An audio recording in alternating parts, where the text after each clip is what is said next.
দারিদ্র রেখা, কবি তারাপদ রায়। আমি নিতান্ত গরিব ছিলাম, খুবই গরিব। আমার ক্ষুধার অন্ন ছিল না, আমার লজ্জা নিবারণের কাপড় ছিল না, আমার মাথার ওপরে আচ্ছাদন ছিল না। অসীম দয়ার শরীর আপনার। আপনি এসে আমাকে বললেন, না, গরিব কথাটা খুব খারাপ, ওতে মানুষের মর্যাদাহানি হয়। তুমি আসলে দরিদ্র।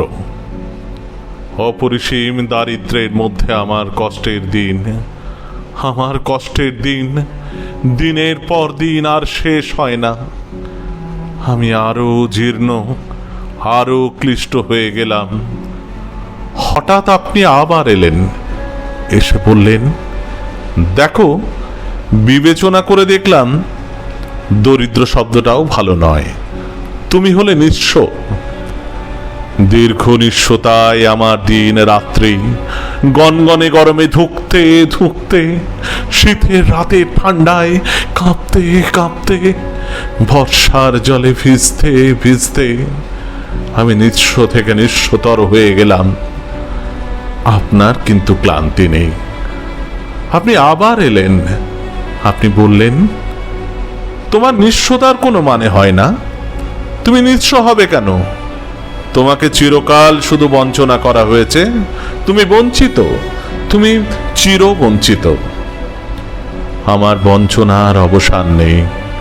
বছরের পর বছর আধপেটা খেয়ে, উদম আকাশের নিচে রাস্তায় শুয়ে কঙ্কাল সার হয়ে আমার বেঁচে থাকা।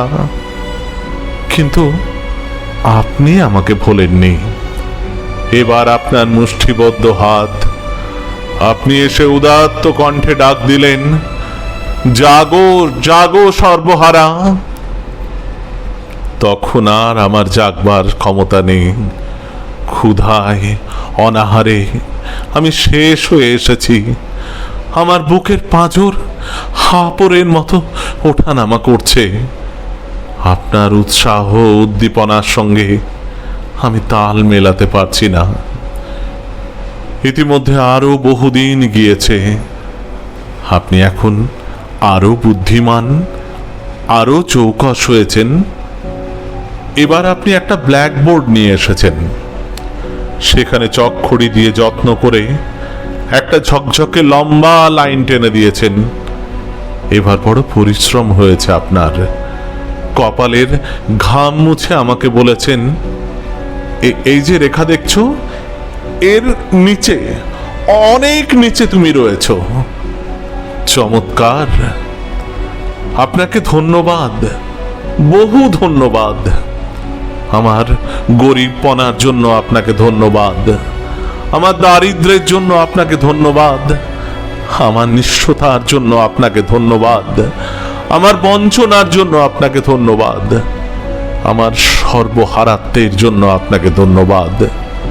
আর সব শেষে ওই ঝকঝকে লম্বা রেখাটি, ওই উজ্জ্বল উপহারটির জন্য আপনাকে ধন্যবাদ।